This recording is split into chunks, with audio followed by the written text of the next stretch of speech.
tiramos al que está pendiente de la cita.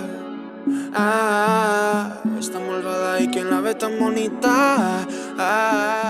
Our next destination was up this coast, about 7 nautical miles. Sounds easy, with an exception. It's upwind.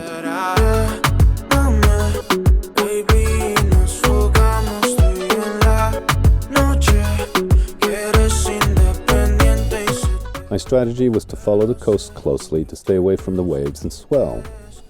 Peter took to sailing further out to sea. His boat goes upwind better.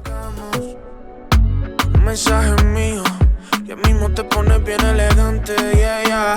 Porque yo sí he creído, pero lo que hago contigo en la noche es arte, yeah.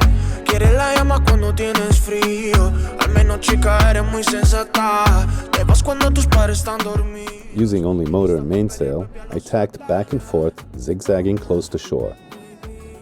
That way, in case of engine failure, I can steer clear of danger under sail power. There was no shortage of wind here. Gusts were hitting 30 knots. But this strategy was working for me, and it's something I learned from locals, mainly my friend Paige. 1, 2, 3, comienza la acción. Ella es fanática la atención. Canta pulmón justo esa canción que le cambió toda la dirección. Ya que ese ex no quiere más, no quiere llanto, no quiere nada.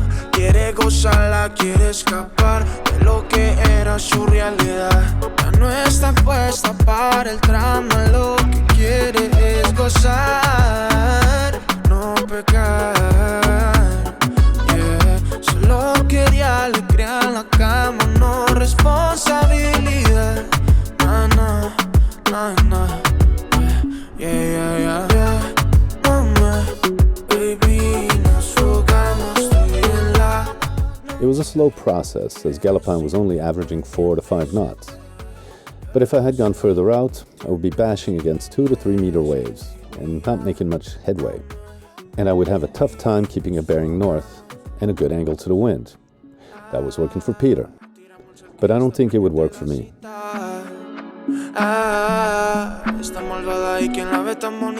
The pirate family had told me they had tried to sail upwind to Tarrafal, but in the end had to turn back as they could not sail up against the wind and reach their destination up the coast.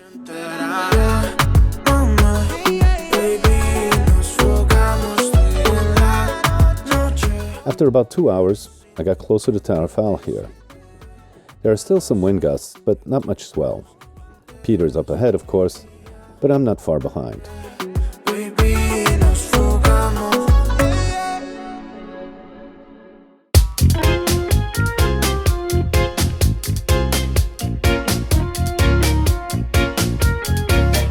Well, look who's here. It's Peter's son Alec and his girlfriend Jennifer.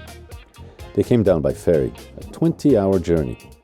They'll stay at the boat with Peter a couple of days, then spend a week in an Airbnb.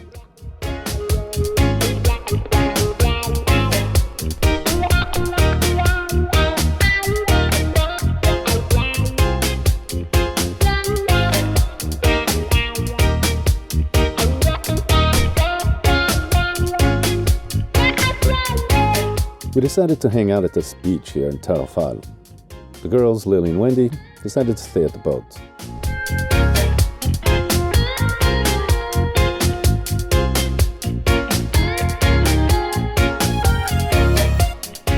There is a really cool vibe in this town, thanks to its beach and several sweet surfer spots, and as well, beach bars.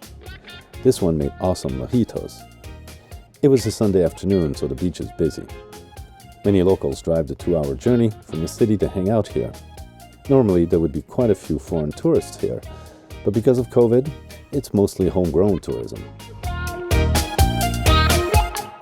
We met a crew of local surfers. I knew these two from before. Peter left to be with Lily while me and the guys switched to grog.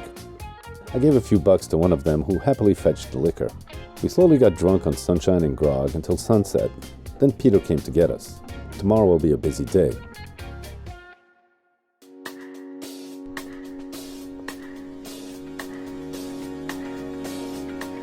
We are planning to sail out today, but before we do that, we have to get our boat papers and exit form from the Maritime Police. And that is all the way back to the city, Praia.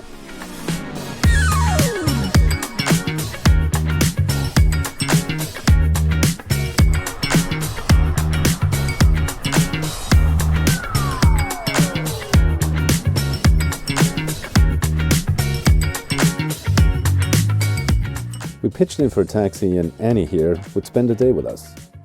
It is an inconvenience to go all the way back to the city to do this. It's about 2 hours to go and 2 more to come back.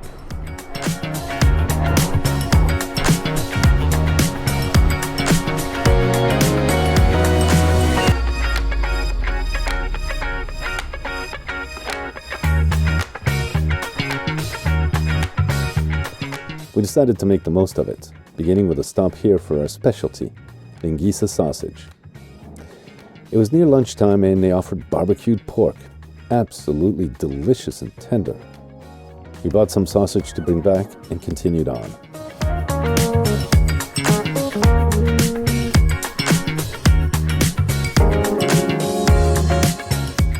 We would take advantage and grab a late lunch as well as some cheddar cheese for Peter, which he found at a local supermarket, a rare commodity here on the islands.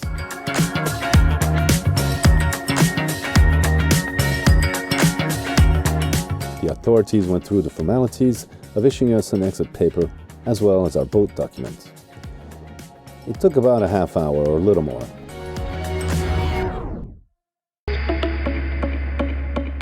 We were back in Tarrafal end of day and decided to make our way north to Mindelo at sunset. We should arrive end of day tomorrow. The wind usually drops at night, so it's a good time to get started, and it's just beautiful.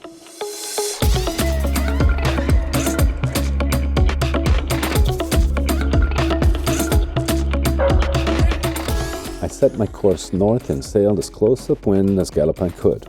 Peter already had a better angle, but we planned to meet in the morning close to the next island, San Nicolao.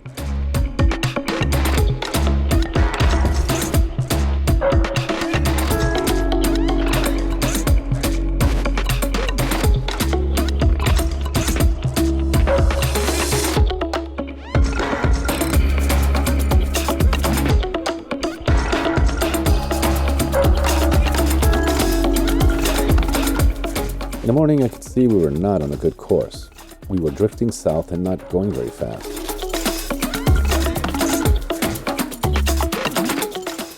I had taken 3 reefs to be safe, but that was not working so well. We could not generate enough speed and inertia against the waves.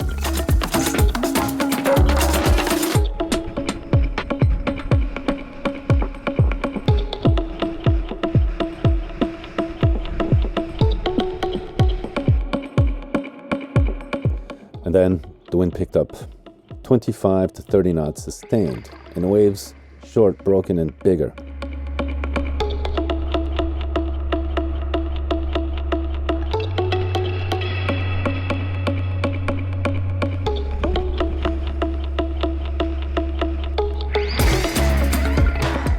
The wind was coming more from the north than usual.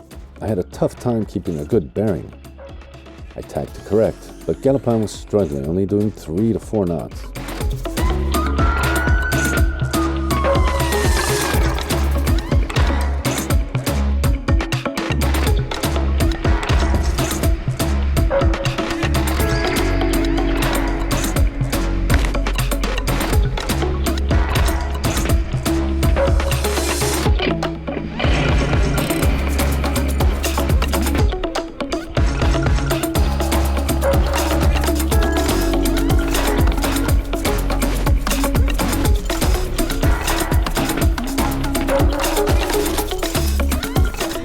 I decided to push with the motor. I could get a better angle and push to 4 or 5 knot speed. It was working.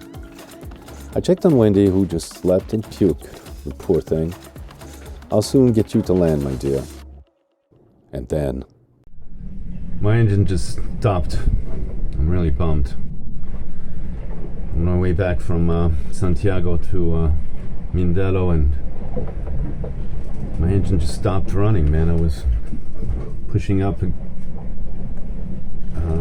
get a better angle on the wind, and it was kind of low, and the engine just stopped. God damn it! I don't know why now. I gotta think this through. This sucks. What can it be? What can it be? What can it be? What could it be? We can't reach Peter. He's too far out of range. Stay positive, Alex. Stay positive. You'll figure it out.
It was great to have you along on this voyage.